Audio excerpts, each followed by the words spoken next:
Up next on the podcast is Phil Krajek from Ralph and Daughters and Folk in Nashville. One of my favorite chefs in the country. We're really excited to sit down with him and chat. Super interesting guy. I hope you enjoy. Phil, man, thanks for coming down and working on that. I know you're busy today moving, so I appreciate thanks for having me. The little break.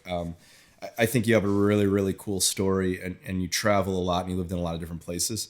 So first of all, I mean, the whole podcast started with me sitting down with friends and talking about why we started doing this job, why we got screamed at on our first day, like why we went back. So how did you start cooking? How did that all come about?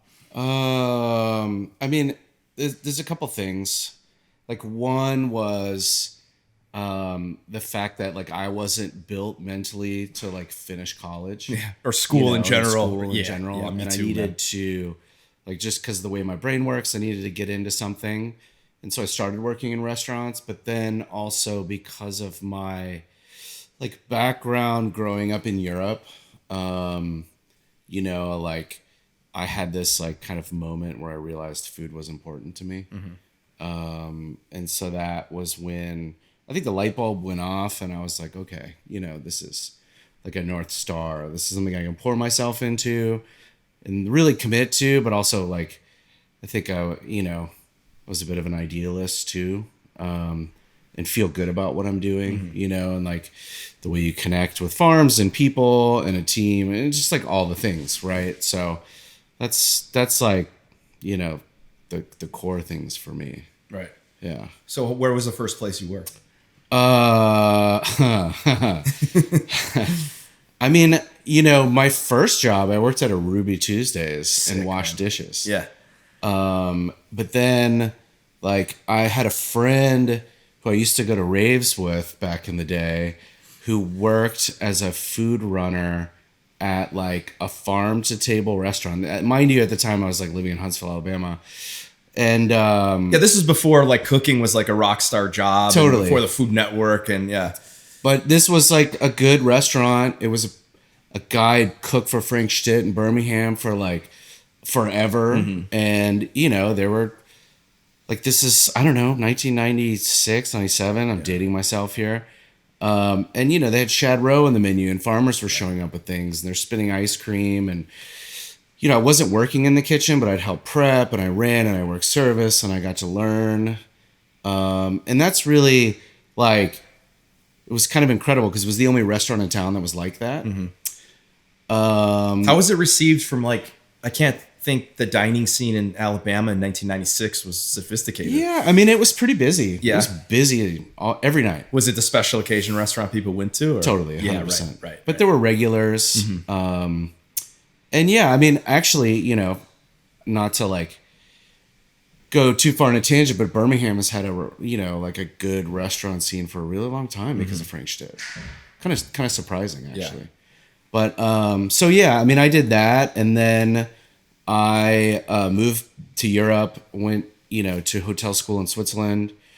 I worked at I spent like 6-7 months in my externship working in Zermatt at this like the highest end hotel in town, and they had a 1-star restaurant, and I just prepped and worked crazy long days and like did dumb shit like peel grapes, but a 1-star restaurant back in like the late 90s, Michelin in Europe, is completely fucking different from like a 1-star restaurant in LA. And it was all Italians in the kitchen because it's right on the border with Italy. And it's like, and it was in the it's the German portion of Switzerland, the German speaking. And it was wild, like, Italian and Schweizerdeutsch, which is Swiss German. And then like I speak English and, pretty good French. Yeah.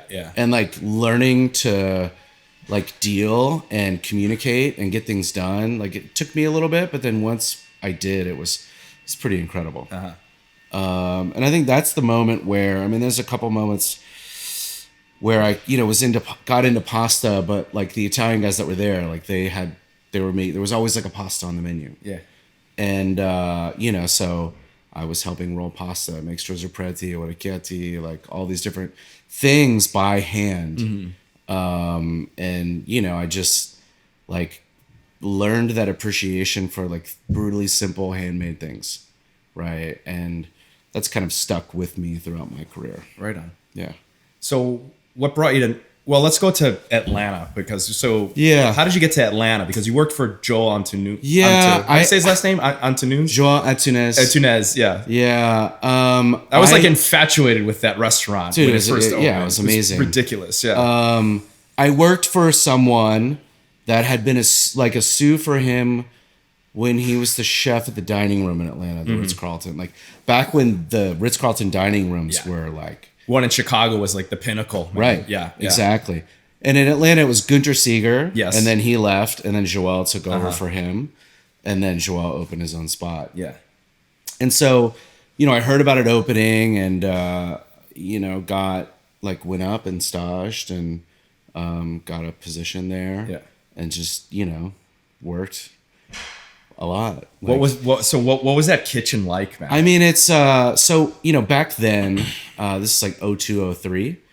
I mean, it's like a $2 million kitchen build out. I mean, so I read something that like the I think we talked this before. The coolers were like hooked up to satellites, and if it went down a temperature, everyone was notified. And this is like Yeah. before apps on your phone, man. Yeah. So the pastry chef, his name's Philippe, he was Philippe Givre, and he's now the like head of the Valrhona school. Oh, amazing. Before Joel, he was like the head pastry chef for Fauchon.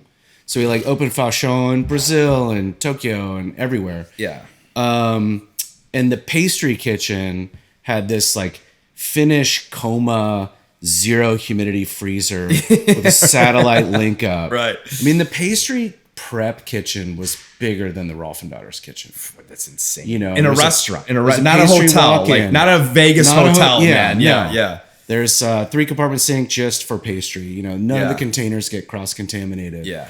I mean, in a sense, I've worked in pastry. When I first started cooking, I wanted to work in pastry.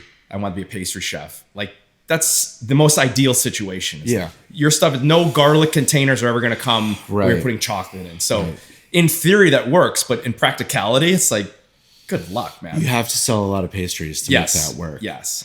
And inevitably, I mean, the restaurant was there for 10 years. I was there for a year of it. And I mean, it was incredible for me. It taught me how to work. It taught me how to be organized. It taught me how to, like, it made me realize how much I was capable of. You Now, just his get- background is was he a Robuchon guy or Guy No, Savoy, or- he worked for a bunch of he them. worked everywhere, man. Yeah. He worked everywhere.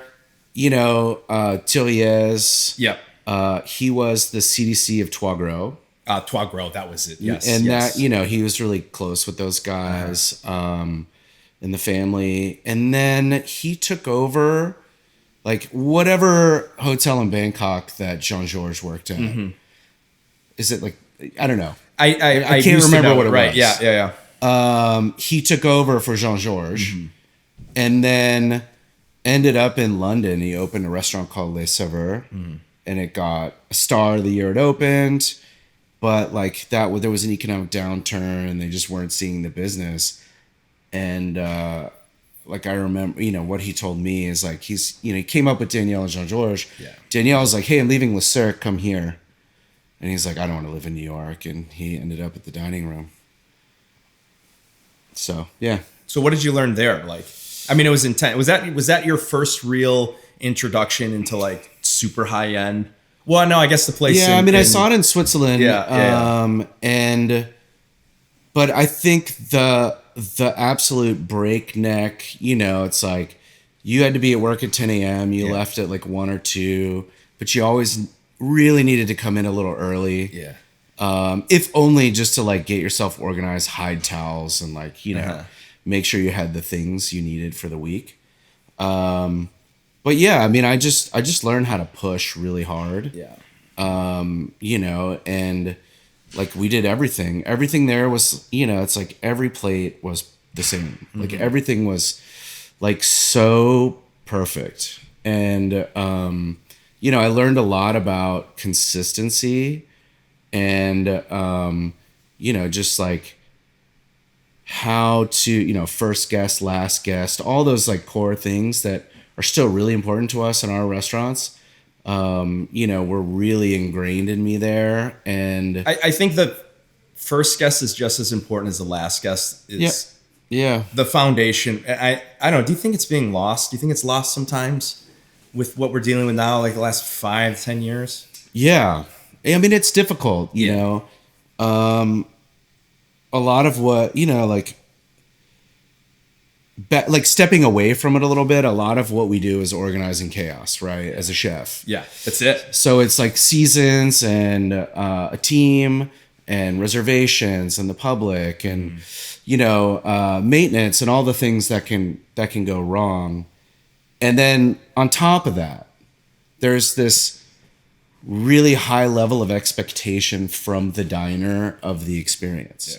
And it's like, if you go to the doctor's office and you have an appointment at, I don't know, 9 and you have to wait till 11. Best analogy ever, Like man. no one's ever going to say problem. anything. No problem. It's fine. You drop your car off and they say pick it up at 4. Oh, it's not going to be ready till tomorrow. Pick it up at noon. You call it noon. It's not ready. Like Right. no fucking problem, man. Yeah, exactly. 5 minutes late for reservation. I want free drinks. I want free dessert. Right. Gift cards. Where did that come from? And how do they get away with that? I don't know if we have time to. Yeah, unpack right. That's that. another whole podcast. man. Yeah, it's like, the customer's always right. The kind of entitlement thing. Yeah, that we entitlement, have yeah. as it relates to the service industry. Yeah. But it's a challenge, and it's more challenging now than it's ever been. It's ever been, man. Yeah.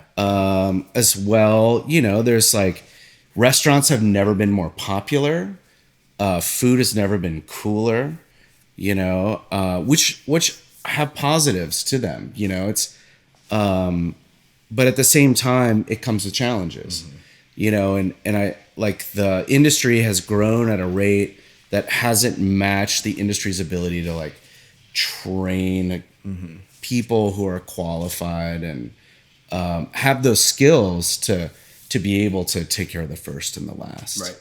Where people just don't stay long enough either, Yeah. I mean, it's just a facet of the attention span and all the different things that are shifting culturally. Yeah. And a little bit, I mean, we're aging ourselves in this too. In that, like, there are other ways to look at the same thing, and that's like one of the things like we try to do, with our businesses is like keep some fresh eyes and not be the old guy in the room who's like, when I used to work. When I used to, yeah. Right, when yeah, I back was in a my cook. day, right. Yeah. So, I think it is a challenge, and I don't know, maybe it's not harder, but it's just different. It's just different. And I think it's why, for me personally and for our teams, like, we're so much more internally focused than we've ever been. We used to like do more events and like get out more. Now it's like we'll invite people to come cook with us because that's so incredible. But it's like, it's less appealing to travel and do that because we're just trying to stay focused with our people, and it's like I want to know all the cooks and the service team and the dishwashers and like have a solid connection with everyone. Still be able to step in and help whenever it's needed and be a real part of the team. Yeah. Which is something that like you don't see as much from chefs these days. And that's really important to me. And I think that's what, like has helped us to like stay fresh for as long as we have. Yeah. Because Rolf's been open over 10 years now. Yeah, but because we're playing a long game. Like you're playing the long game, but it's like, and I tell you this, every time I eat at Rolf, it gets better than before, And when I came to Nashville, I did a tasting at the Capert seat, and then I'd never been to Nashville. I didn't know where it was, man. And I left there, and I walked from the Capert seat to Pinewood Social, and I went there as a first time I had been out because I went right to the restaurant, went right to the restaurant, started prep, did tasting, and I'm like out at like 7:00 at night, and I went to Pinewood Social. I was like, well, considering living in Nashville, I'm like, well, this is kind of cool. It's kind of weird. There's a pool here. I don't get it as a bowling alley. Like, okay, like fine. And then somebody told me like, you got to go to this place, Route and Daughter. So the next day, I kind of walked around the city a little bit and went to Crema, got a coffee. I was like, oh, this is great. And I went to Ralph and Daughters, and I didn't know anything about you. All I knew was like everyone in the city was like, "Hey, this is a really good place." I sat at the bar and I ordered like a couple things. I ordered a pasta, and I was like, I had an amazing time. The bartender was great, and I ordered another pasta, and I was so jazzed about the food that I just kept fucking eating. I ate all the pastas, and the guy was like, "You want another one?" I'm like, "Yeah, give me another one, man." Sick. And I thought I left there and I said, okay, if this place can be in Nashville, I know nothing about Nashville, but all I know is like, if this place can be here, this fucking place is cool. And it was busy and it was vibrant and the guys knew what they were talking about. And I was like, okay, if this place can be here, this is a city worth paying attention to. Right. So Yeah. in a roundabout way, I have you to sort of thank of like sealing the deal almost. I probably would have taken the job anyway, but it was like the extra icing on the cake of like, fuck, this guy's here crushing it, man. And doing like interesting food. And every time I've been there since 2016, it's gotten better. I don't know how you do it. I really don't. Well, what's I mean, the secret? it's a team. It's a team. It's a team Yeah. effort. And now you know. have Mark, which is Yeah. amazing. So what is your role? Well, I'll let you finish that. It's a team. So go ahead. Yeah, finish it's a that team. thought. I Yeah. mean, Mark Bolton has been with us for over 5 years now, and Mark has an insane resume. Yeah. And is both like, a technician and a tactician in the kitchen and super organized, but very creative. Mm-hmm. And we see food very similarly. And that makes things easy. Mm-hmm. And then we have Brian Mija, specifically for Rolf, who's the chef de cuisine, who's worked with us also for like a little over 5 years. He started just before Mark. Yeah. And he took a little break, and went and worked in Mexico City and some other places and came back with us like mid-pandemic as a sous. And he knows like all the things, he knows like why everything happens the way it does in the restaurant. And then we have a really incredible sous chef, Denton, and who recently started on the team, came most recently from Blackberry Farms. Mm-hmm. And we just like have really good people. We have a lot of information that we saved up over the years of like what we're doing, why we're doing it. We're picking seeds with the farmers every year.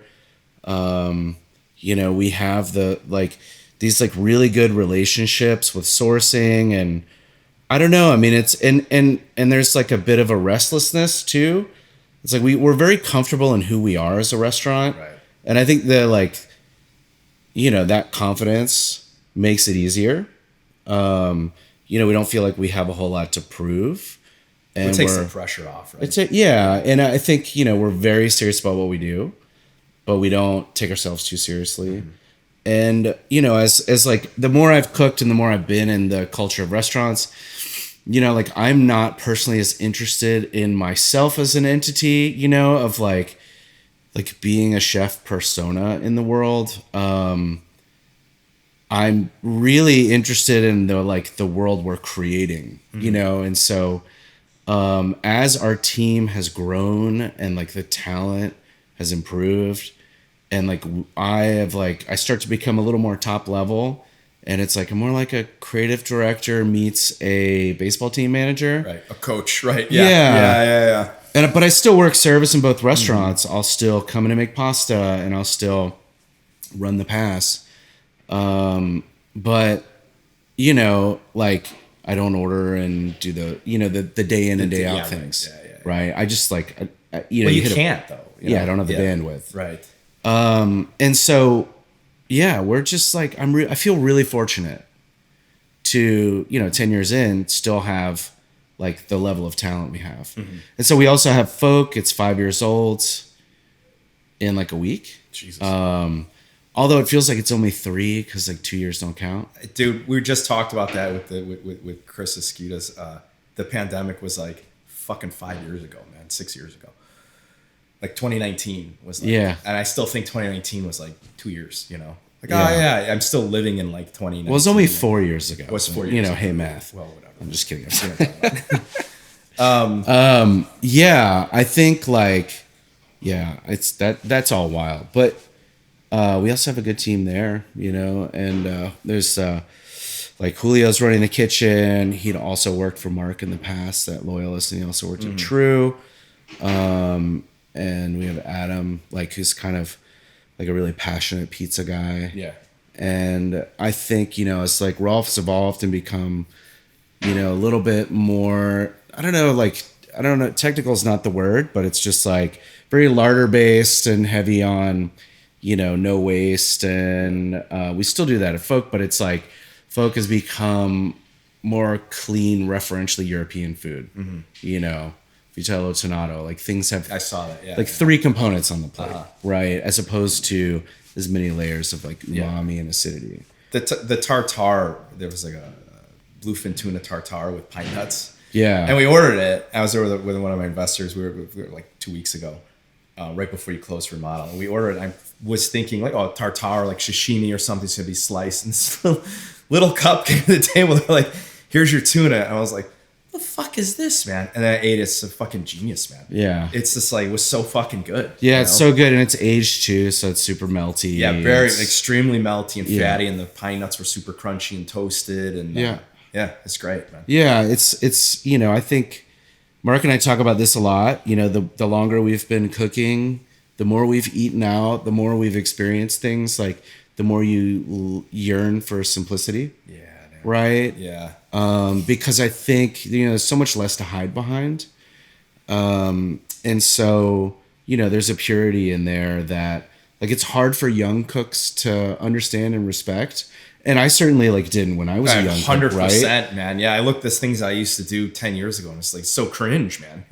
Dude, yeah, it's crazy. It really is. It's crazy. Yeah, compared to where my mind is now, of like, I would have never thought in a million years to put, rigatoni vodka sauce on the menu, right? Ever. And now it's like, I think at Iggy's that's going to be the highlight of the fucking menu, right? And I'm like so excited about it. Just this simple Italian a couple red sauce dishes, these simple like lemon pasta, and then there's some creative things that we're working on also. But it's like it's such a good juxtaposition of like where my brain is creativity, creative wise, but then also like just wanting to do just some fucking simple pastas, man. Right. But unless you were like born in Italy of that like ideology, how likely is it as an American to like end up with that perspective? Yeah, not at all. Right. Yeah, you're right. It took the journey. I had to go through all those failures and all the molecular stuff and like, finding your way as a chef, and like I can attest to you probably have done it. You're doing it, but like finding your way as a young chef with these things to prove and following the trends and wanting to do this to wind up where I am now of like, could fucking care less what everybody's doing. I just want to cook delicious food that people want to come and eat. And if it's puttanesca sauce, then that's what it is, man. Yeah. And if it's a little cup of tartare with pine nuts, then like, it's so amazing, man. Like, so. Right. Yeah, that's exactly it. Yeah. And that's food you can eat on the reg. That's food you're going to talk about. It's things you remember. Yeah. Like, I don't know. I was talking with somebody and I was like, as much as an influence as Ferran Adria had on the world, like if you go to a restaurant right now and you see a spherification, you're just going to be like, oh, what the fuck is this, man? Like, that came in and it went and it had such a stronghold over the industry for like a good amount of years. And now it's just like, I don't want to say it's a joke because it was groundbreaking restaurant stuff, but you're kind of like, fuck, whatever, man. Right. Yeah. I mean, the things had to happen. And I mean, I don't know. It's like when you step back from it now and you look at all these phases and generations and like the chefs that had an impact, like those people, they were the ones who were like really pushing the boundaries and the artists, and then everyone else is just trying to play catch up. Or copying. Yeah. Right. Or copying straight up. Right. And nothing is new per se, and everyone's borrowing ideas, but I think the like shock and awe of eating a spherified olive, like how many times do you need to do that in your life? Right. Once, maybe twice. Right. The twice is probably after you eat the first one. Like, what was that? Can I get another one? That's the second time. Yeah. But a perfect cacio e pepe. Right. That even is made with dried noodles, like that's one, it's very fucking hard to make perfectly. It's really fucking hard. Man. Yeah. And it takes a lot of understanding and repetition.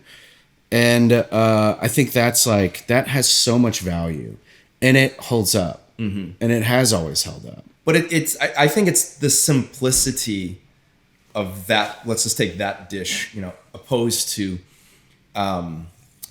short rib with truffle sauce and foie gras and braised leeks and, you know, truffle oil garnish and a crispy potato on the top. It's like, that sounds fucking delicious too, man. That, like, sign me up, you know, truffles and fuck. But there's so much to hide behind because there's so much going on. There's so much fat. There's so much flavor. You know, you don't have to like roast it perfectly. The truffles don't have to be this. Yeah. You know, the salad could be, you know, not acidic. There's a lot of ways to hide behind that, as Sure. opposed to like cacio e pepe. Like if you fuck up the sauce, there's nowhere to go, man. That's it. It's dry. It's broken. It's not seasoned properly. It's too salty because your water was too salty. Added salty cheese to it. The pasta's not cooked properly. Like the simple things to me are so difficult to make sometimes, as Yeah. opposed to these things that I overanalyze and think about all day, and like, how do we blow people's minds and blah blah blah. And when it comes down to it, I can't even make a fucking good cacio e pepe sometimes, you know. Right. Yeah. Yeah, it's challenging. I think it's, you know, the more you learn about food, the more you study, the more you cook for yourself and cook for others and do research, you know, you start to like unpack, you know, the history of the world through dishes. And, you know, so much of the vernacular of cooking and like the flavor profiles just came from, you know, poverty and, Right, correct. you know, Yes. right? Like, Yeah. whether it's, you know, fermentation in Korea or the many ways rice has been used in Japan and perfected, or, you know, in Italy, the way that they, you know, like don't waste the sourdough starter and make a pasta with it. And Or the way things in season go well together. Right, Like, I right. mean, it's just like Mother Nature. Like, here's the menu, man. Like asparagus and morels. Like, okay. Like, Yeah. of course that goes well together. you know? Right. Yeah. And you know, if you think about cooking a little bit, once you have the confidence to know how to do it, and you know it's still not going to be perfect, like we're all still fucking up, but you know, it's like you become more of an editor of like the moment as opposed to, you know, forcing a square peg in a round hole. Well, making- I think the restraint of it, of looking Yeah. at something and pulling things out to make it more simple, like that's, for me, it was like the pinnacle of like the shift of, we're not going to do this because it's too confusing. There's too much going on. Like, let's pull it back to 3 ingredients, 4 ingredients, you know? Yeah. And that's, for me, that's the things I like to eat also. right. Yeah. Yeah. 100%. Yeah. And at the end of the day, like if it's your job and your passion, you know, and you're working hard to do it, like I feel like, at least for myself, I want to share things that I want to eat, you know, and to toil over, you know, a plate with a million touches on it that like is really more about ego than it is about, it's like, look what I can do. Yeah. You know, you start to ask yourself, like, just because I can do it, should I? Right. Right. Yeah. But I think a lot of young chefs don't have that switch yet, you know? Right. Well, you know, I don't think I did necessarily either. Uh-huh. And I think my perception of these things is like, it's very influenced by how I grew up. And so, you know, everyone is like, they may never come to it, and that's okay too. Sure. But, yeah, I don't think it's like, it's something that takes time to appreciate and understand. And it takes exposure. Right. It takes a lot of mistakes too. Right. Right. And I do, like, one of the things I think about too is, you know, we're not to like, there have been good restaurants, if I'm speaking about Nashville, here for a while, but, you know, you have a young cook who like comes to work for you. This is their first like real restaurant job, high accountability, you know, things are done well. Everybody's, you know, all the things, super clean.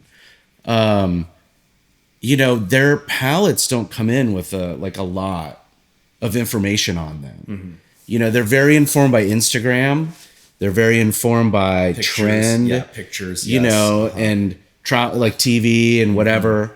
But, you know, the actual act of like eating and tasting, and developing your palate and understanding what things are supposed to be, and then tasting something and then understanding where it went wrong, or, you know, and trying to figure those things out, like that takes time. Right.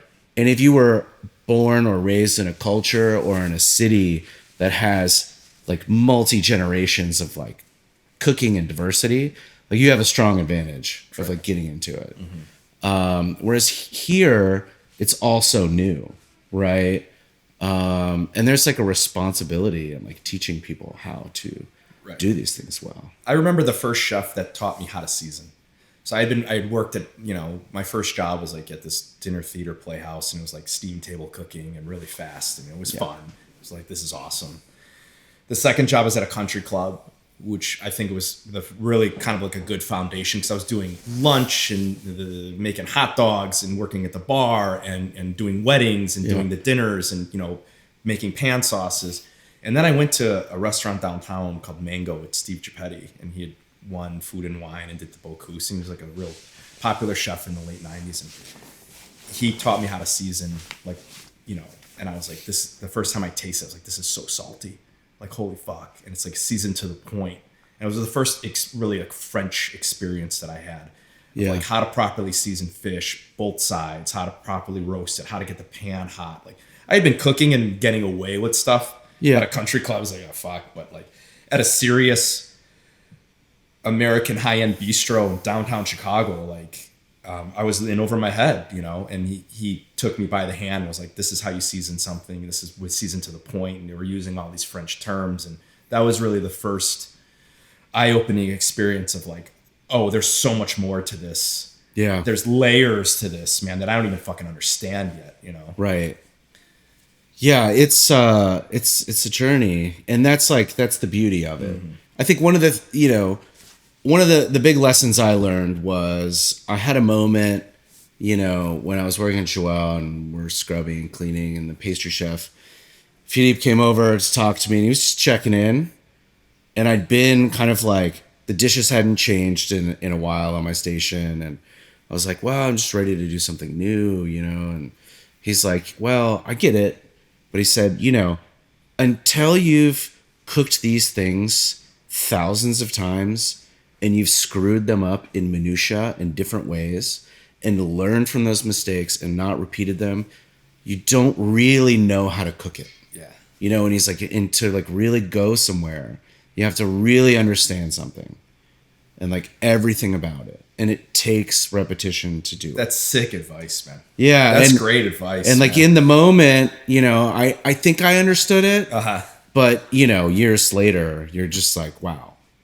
Like that was like something that I've repeated to like probably too many cooks. I'm gonna. They're all like, that's amazing. Has he given you the repetition speech yet?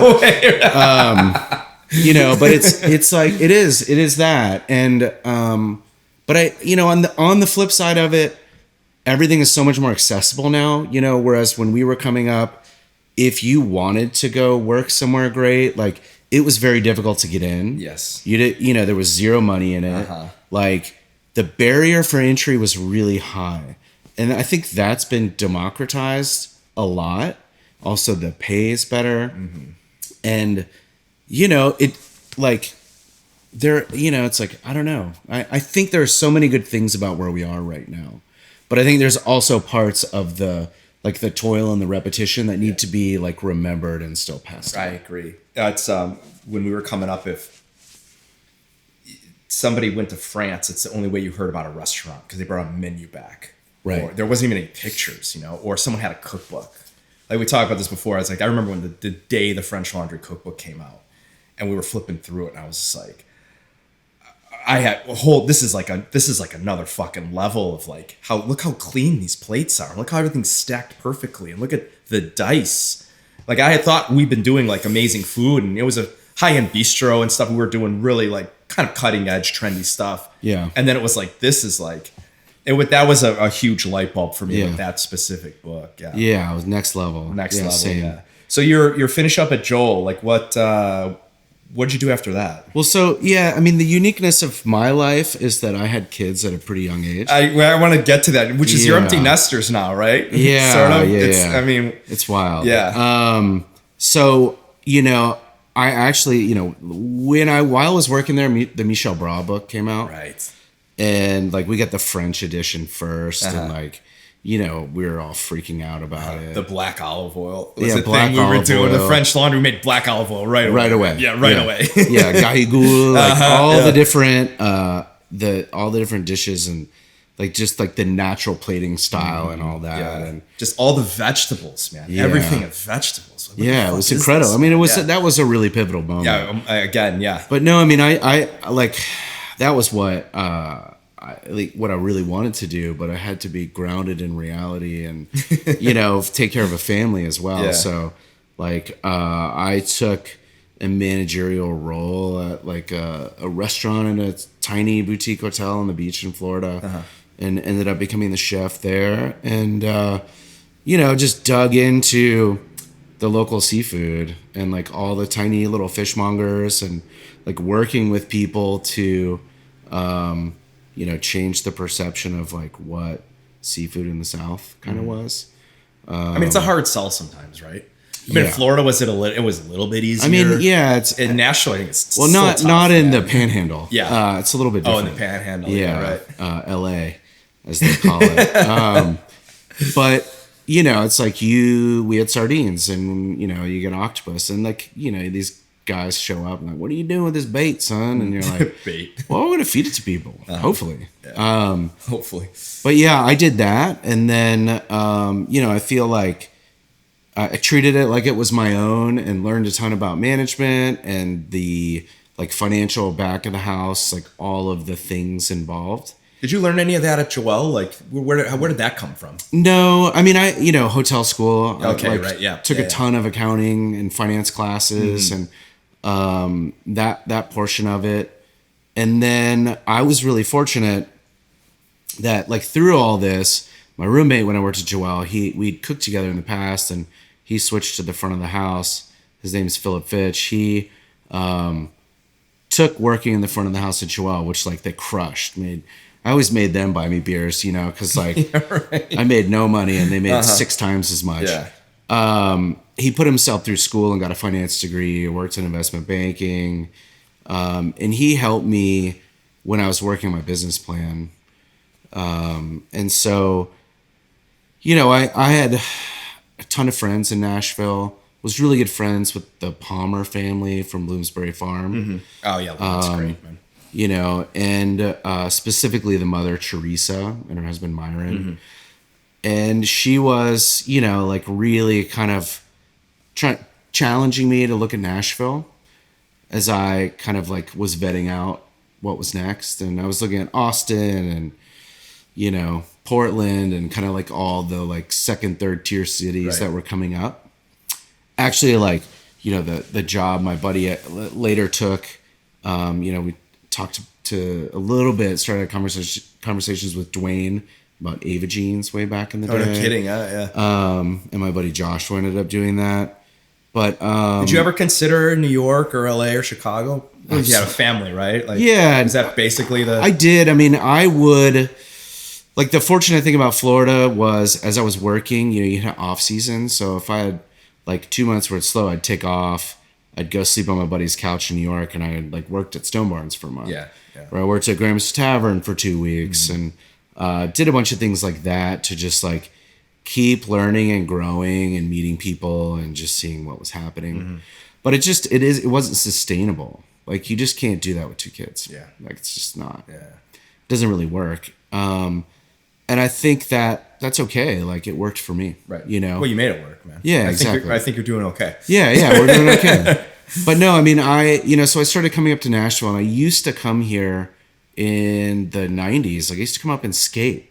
Like I used to come to Dude, rave what was parties. Nashville in the 90s like? I couldn't even imagine. I mean, man. you know, there was like a really cool underground scene. Was here. there? Yeah, there was. I was really into like hip hop and like underground dance music and you know, and like skating, and so we would come up here. There was like a shop kind of like spot that was like big in b-boy culture and DJing and breakdancing and graffiti. Like what is this? The late Southern 90s? fried funk? Late 90s, early Yeah, 2000s? like early late 90s. Yeah, okay, You know, yeah. like 96, 97.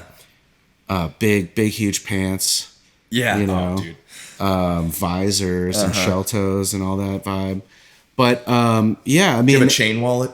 oh, of course. It goes with the pants. But I mean, there was like, you had like really great DJs on Vanderbilt Radio and Fuck, all where's these all that different shit things now, happening. man? What happened? Dude, that sounds awesome. I mean, it's kind of bubbling up. That stuff's all bubbling up again. yeah. But we used to come up here for that. And, I've always had friends here. And I just like always kind of had a good relationship with Nashville growing up. And it really was the most intuitive place for us, like as a family. Right, yep. You know, You're not going to move to New York with 2 kids, man, you know? Yeah. Right. Right. That's a young man's Exactly. game, man, yeah.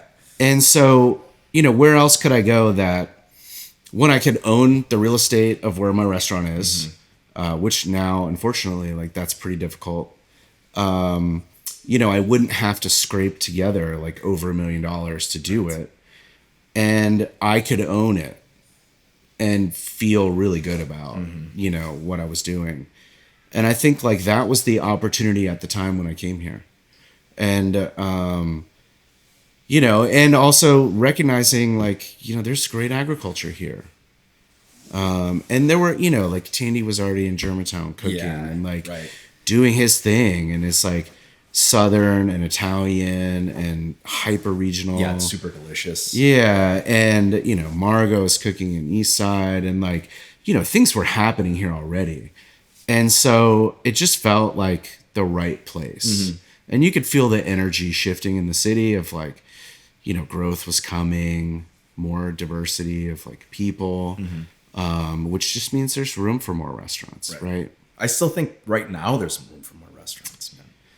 Like I don't know, what do you think? Everyone says, oh, there's so many restaurants, it's overextended about, it's like, I don't really I think it depends on what perspective. I think perspective is key in that sentence, man. So, Yeah. If a random developer is trying to get you to open a restaurant in their hotel, they're going to tell you that their market studies say that they're not, the market's still underserved.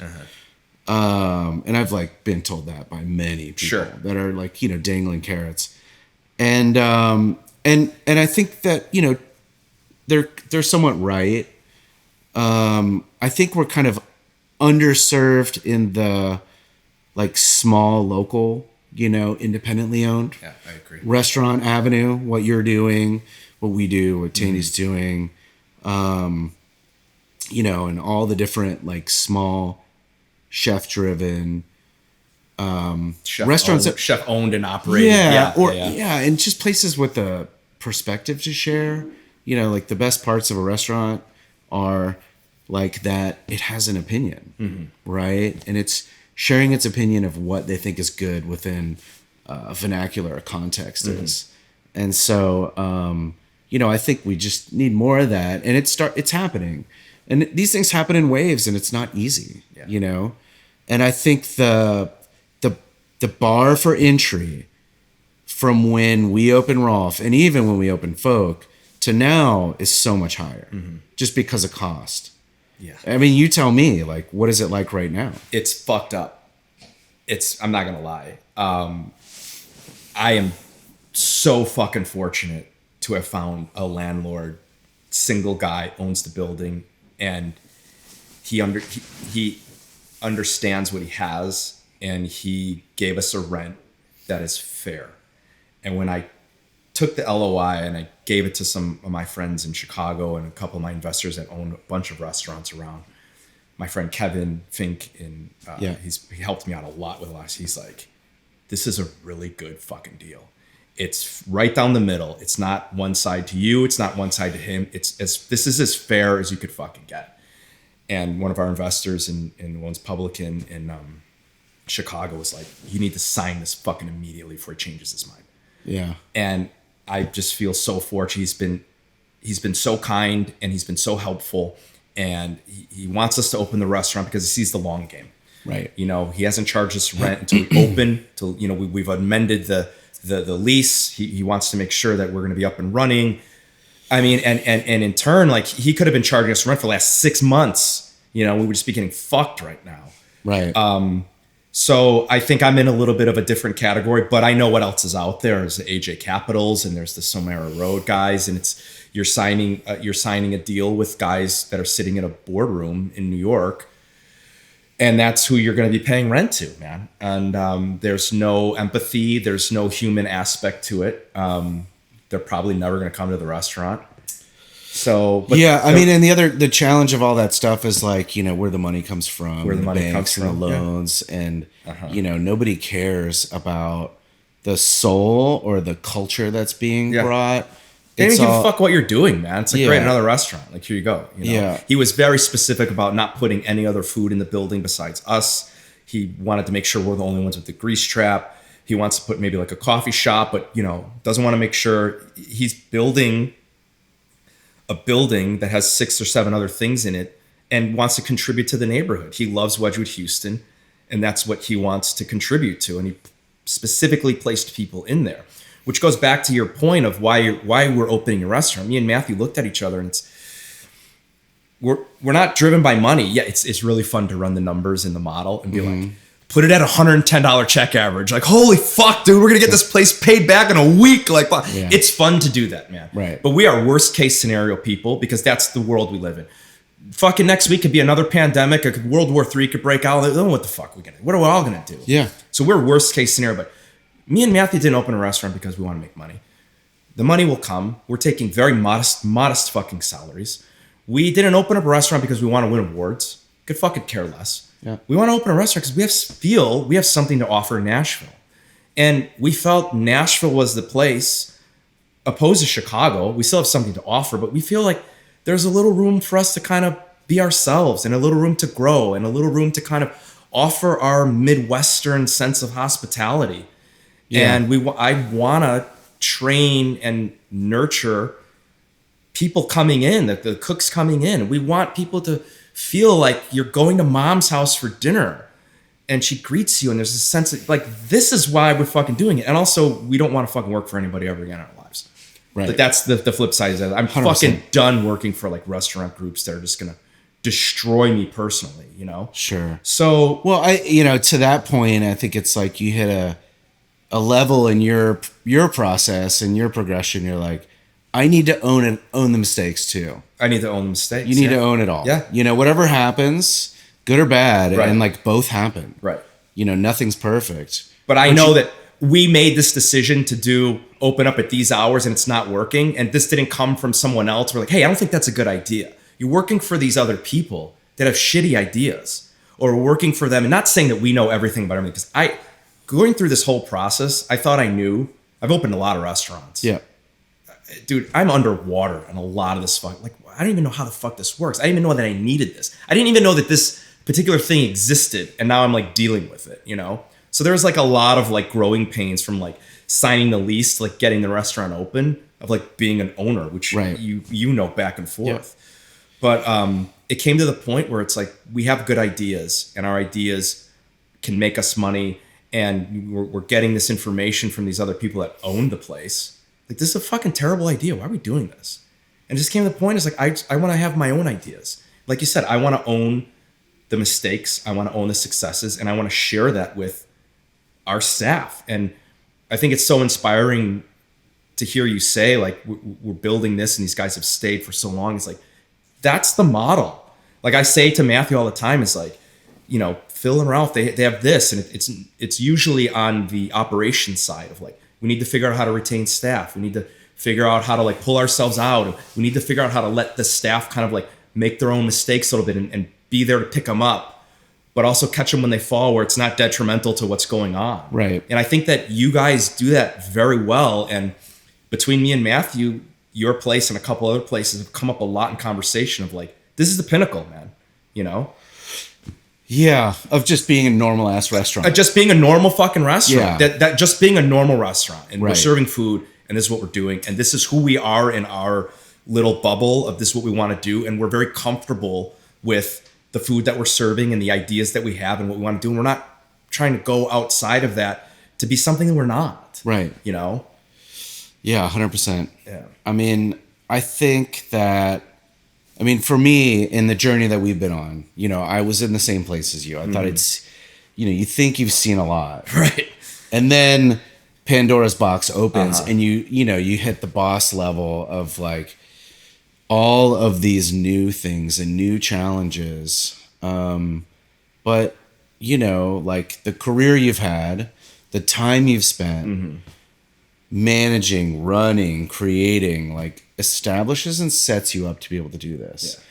And I think that's why, kind of like going back a little bit to, coming up, paying your dues does still have a place. Maybe not like with as much rigmarole as it was Yeah, back correct. in the day. Yeah, I agree. Yeah. But it has a lot of value in helping set people up to create sustainable businesses. Right. And I mean, I think that's what we want for everybody. It's like we want to have a scene and a culture that's built around lots of great restaurants that are sustainable, have opinions, are sharing perspective, and like producing talented people. Yes. And, giving them skills to like then go out and they can do their own thing as well. Right. And also like being a member of the community. Right. Going to the farms. I mean, meeting the farmers, taking the staff to see where the things grow. Like that's like an amazing aspect to kind of what's happening. And it gets lost when you get these,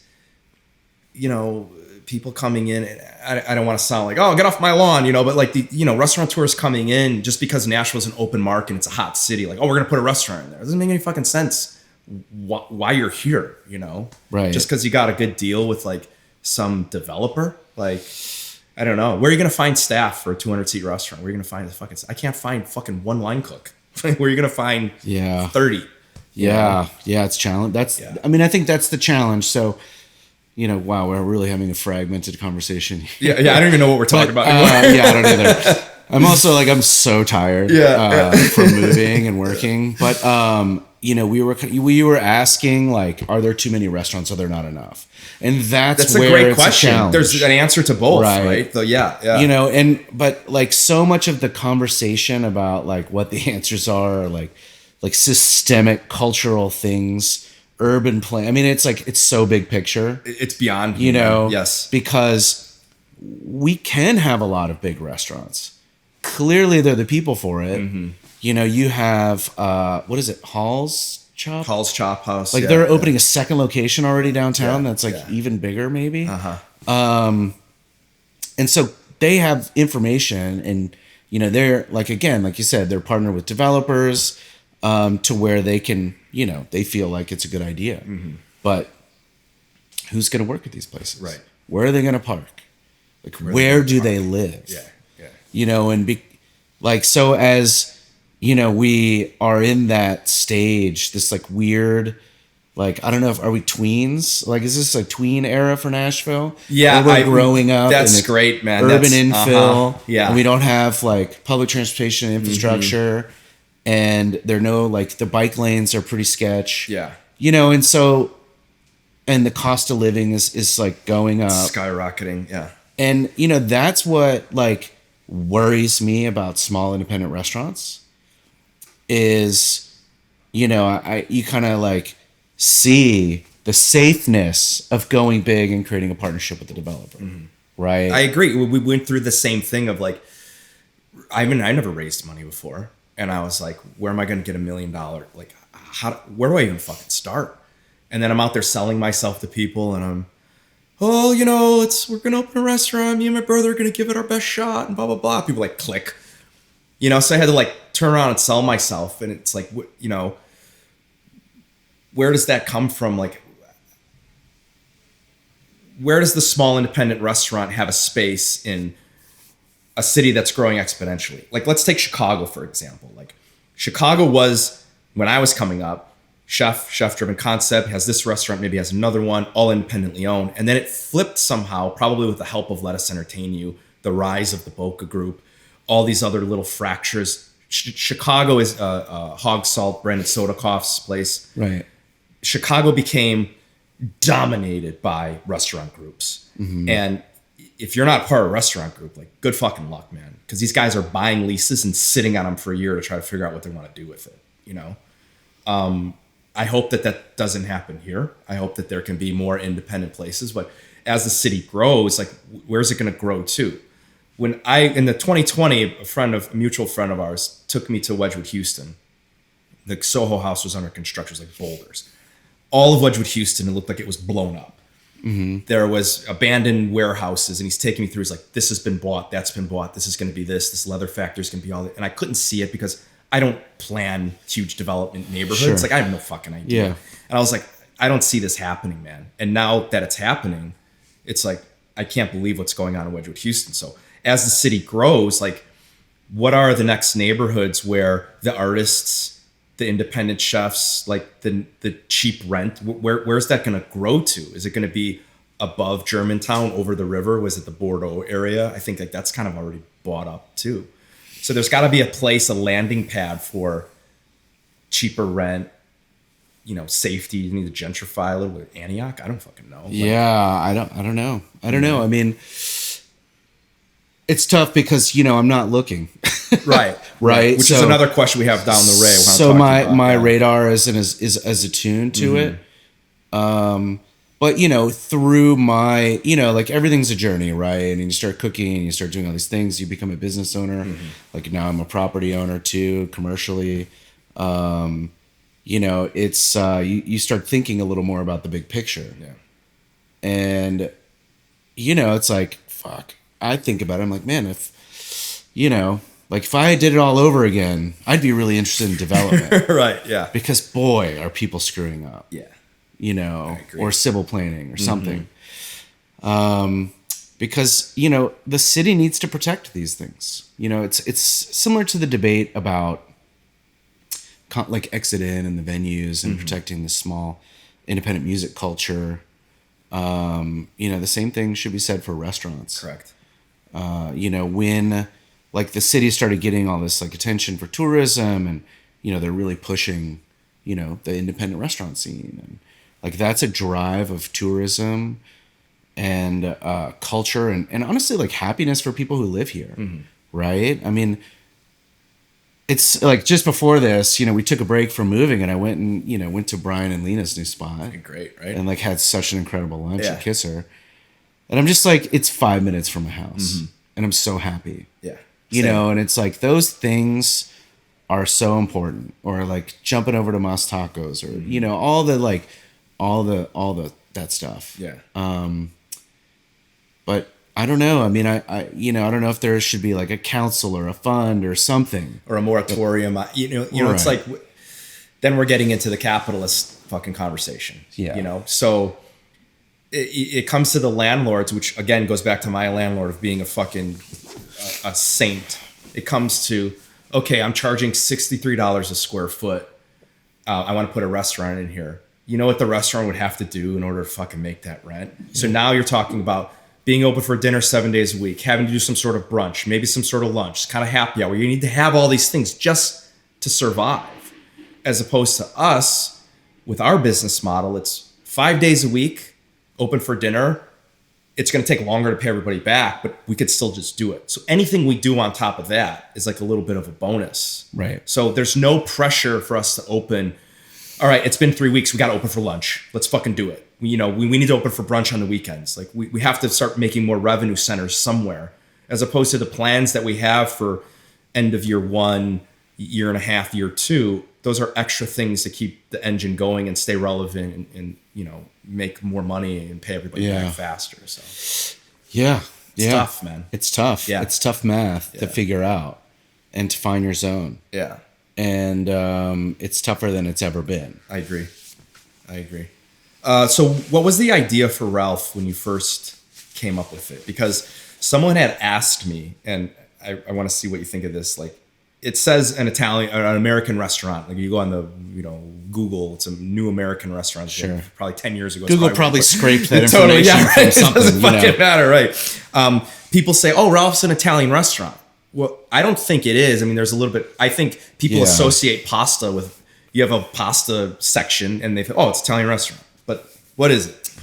Because it's morphed. So let's talk about the original 10 years ago. Yeah. You sign the lease, you buy the building, opening menu. What are you thinking? Yeah, I mean, I think when we first opened, it was a little more recognizable as an Italian restaurant, but it never was like 100% like trying to be authentic. Yeah. You know, we never were trying to be authentic. And the perspective that I had was just one of, you know, let's cook in the moment. Let's cook with what's around us. Let's work really closely with the farmers. Let's try to pick seeds with them. Ask people to grow agretti in Middle Tennessee. Yeah, right. Do all these different things. I think, you know, the menu was very vegetable heavy, and still is. It's not like today, right now in this moment, because there just isn't much available yet. But it was just a little bit more, it was more casual. It was like a little bit simpler. It was a little bit less layered and complex. And over time, and like, I mean, we would do service and it was like, I worked the pass, expoed, plated, worked effectively entremet for the protein cook. You know, so there was like 5 people in the kitchen when we first opened, maybe 4. And 2 people prepping in the morning, you know, butchering all whole animals, making every pasta, making every sausage. And so now we have 4 people in the morning. You know, we have 7 cooks during service. And, you know, just the ability to do more and progress. And I really liked that. Like, I liked that we have had, you know, runway to evolve. And, you know, at the end of the day, it's like, if we're focused on making ourselves happy, you know, in what we're doing, like that gives us the ability to make other people happy. Correct. Yeah. And, you know, like our kind of like, as we teach people, like through, as they're coming up in our management team, you know, we kind of have like these 3 cornerstones that we think about when we make decisions or we're evolving. It's like, you know, does it improve the business? Does it improve the guest experience? And like, does it improve our experience? And like, there's of course more within each one of those categories, but like things have to hit all of those. Or, you know, sometimes we'll skip the business part because like it is so important to our experience, you know?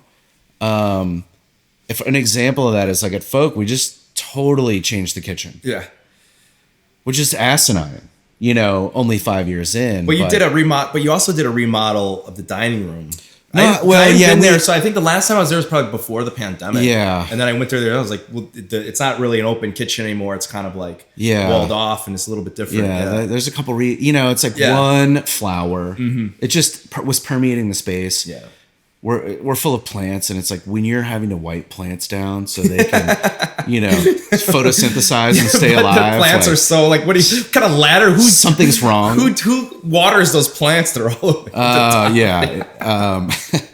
And then I think too, you know, we like, you know, you live and breathe in a space and you learn about it, and you're just like, okay, like I've done enough here, and I know how to make this so much better for us.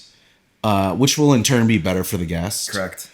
And then, you know, it just like, it was like we needed to do it, and we just did. You know, Rolf as well, like, you know, the Rolf dining room when it originally opened, if you remember, we had this like, you know, a bunch of like random ripped boards from a millworking shop on the ceiling. It was loud as fuck. And, you know, I went and found every board, like collected them from different mills, and like, you know, we had no money, no resources. And after, you know, being in it for quite a few years, like, you know, I'm like, man, this is loud. Like, we need to fix this. And so we reinvested in ourselves and like changed the dining room, fixed the acoustics. You know, now we have just like an incredible sound system. Sound system's dope. That our buddy Steve like helped us with, and this guy's a legend. He did like Paul McCartney's home studio, Lou Reed's home studio, and those speakers are like, you could really crank those speakers. Yeah, right? That's it's like, amazing. It's like a small venue speakers, man. Right. Like, yeah, and like he the solid state Macintosh amp that we have from the 70s, like he's the single owner of it. Amazing. And he sold it to me. Yeah. And you know, and those, like being able to put those details in it, and just like we earned it. You know, it's like no one wrote us a check to do that. We made the money to do that, to make the experience. It's got to better. feel good. Yeah, it like things mean more when you earn them. I agree. Right? Yes. It's just like core tenets. Like when you don't earn something, when it's just given to you, you don't appreciate it. And you know, this next winter, like we're ripping out the line, cause like one, it's hard to boil water. Like ask Mark Bolton about that. You don't have a pasta tank there? No, we have we're on our third pasta tank. okay. Yeah. But you know, it's just like we've earned it. Like if you looked at it superficially, it looks brand new. It looks dope. Yeah. Because it's taken care of. Beautiful. Correct. Because it's taken Right? care of. Yes. But you know, the inner workings of it, 10 years of how busy that restaurant is, like it just needs to be replaced. And we're gonna upgrade to something that like I would have never, I couldn't even like fathom buying when we opened.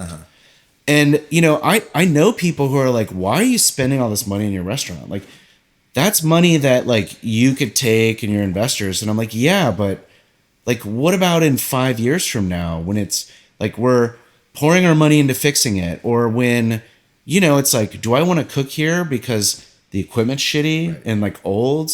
And so I think it's like a part of what, you know, the way I look at things is like, let's be methodical about it. Let's reinvest in ourselves.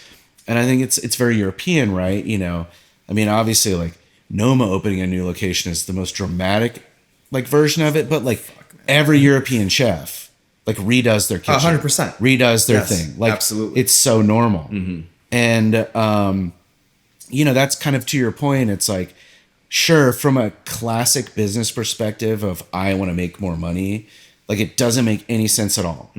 But from a perspective of I still really care, like we have to have good things, like to make good food. Well, also on an efficiency standpoint. Yeah, Just talk about an efficiency standpoint of cooking on a stove that's old and tired. It's going to take you an extra, let's say, minute and a half to put something out. Right. A minute and a half every pickup, it's hours at the end of the day. you Yeah. know? I mean, when you make, I mean, I think the record, I can't remember. It's like in the 250 pastas in one night. Oh my God. And like, it's not. In that, like, Yeah. We're a small, like, New York kitchen. Yeah. It's kind Yeah, of the service kitchen. And so, you know, the surface temp of your French top that you're picking those up off of, like, is really important. Yeah. Because if you're not able to, you know, get the condiment just right, emulsify the sauce, whatever it might be, like, you're adding time. Yes. And frustration. Right. Yeah. So, yeah, it's time. It's time for us to do that. I agree. And then it'll be like a new restaurant. So you're not looking for anything right now. Like, what's the next step? Like, we talked to Greg Vernick, and he had a very interesting way of like looking at it. He's like, I asked him, you know, I'm sure you get offered things all the time, you know, and you probably check them out just out of curiosity. And I asked him, like, when is enough enough? Like, you have 2 restaurants, probably make a decent living for yourself. You've obviously stepped away and you're overseeing as the owner, kind of like mentoring new chefs. You got 2 guys. You could easily go and open up 10 restaurants in the next 5 years if you really wanted to, if you just took every offer that came and did it. So when does the point come where, like, you know what, we're good. I'm good right now. Like, Yeah, I don't know. I think that's something I'm actively thinking about all the time. I mean, you know, I have one very small thing that's like on the radar and scope of doing more. And again, it's like, it's born of like this one's pretty selfish. And it was just too good of an opportunity to be a part of. And again, I'm like able to be a part of the property. But it's like, you know, less than 2,000 square feet, you know. yeah. But I think, you know, I don't know. I don't know if I know the answer. I think I'm meeting my thresholds for like how I feel right now about like the sustainability of what we're doing from like just a working standpoint and my own personal bandwidth. I think that, you know, I just like want to, I think I expect a lot of myself in my personal engagement with the team. and I don't think I can't lose that for my, for me feeling good about like what I'm doing and the way we're moving forward. And if we do too much, that'll go, and I'm just not there, and I don't know if I ever will be. So yeah, I just, I think I feel pretty comfortable. Right on. Yeah. So what do you do for hobbies besides play tennis? Let's see. I cook food at home. No, I mean, I love to travel. Yeah, you travel a lot, man. yeah, Which I love watching your Instagram posts because I always find out about these new restaurants that I've never heard of before. Trying to travel, stay inspired, bring ideas back. I've gotten like pretty, it's like my role has changed. I've gotten really into like our wine program, and we brought on a wine director, and I'm pretty involved with all of that. So I've been doing some traveling for that, and I have some coming up. But yeah, I play tennis, I ride mountain bikes, I go to the gym, spend time with my wife and my friends, and, music and shows, and, like all the things that are like kind of nourishing, and make me happy. But I still cook, and I still read about cooking, and, because that never goes away. Right. It shouldn't. Yeah. And this is why we started. Right, exactly. Yeah. And that, like, I feel really good about all that. Right on. Yeah. Excellent. Well, I think we'll leave it at that, man. Cool. Phil, I'm a fan, man. I've always been a fan of everything you guys do. I really appreciate the help that you've been giving me with Iggy's and stuff, and I can't wait to make you some pasta. Yeah, man. I can't wait for you guys to open. It's going to be dope, man. I'm really excited. Yeah, and stoked for you. I'm really happy that we're friends, and I appreciate everything that you've done, man. So keep it up. Appreciate it, Ryan. Thanks, buddy. Thank you.